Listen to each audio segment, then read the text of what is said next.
माता पार्वती भगवान सदाशिव को प्रणाम करी चरण धूली मस्तक लगाई कहिले, प्रभु आपण कृपार मोर आत्मज्ञान वृद्धि पाई, मन भितर थिबा लोभ मोह वृद्धि गुड़िक नष्ट होईछि।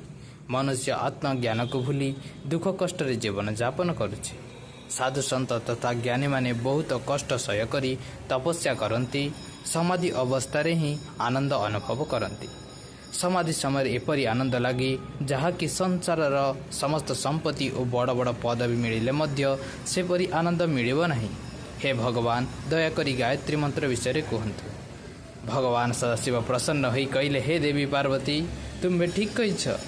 योग अभ्यास कले आत्मिक शांति मिले। आज अधिकांश मनुष्य मानकर लोभ और मोह गुण वृद्धि पाई, से सेमाने योग मार्ग रे जीवा पाई इच्छा करूना।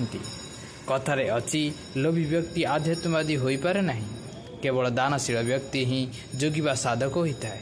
हे देवी, मनुष्य गायत्री विषय जानीपारे से समस्त वेद शास्त्र अधिकारी होई परिबो। हे देवी, गायत्री मंत्र विषय कहूँ, ध्यान दे शुण।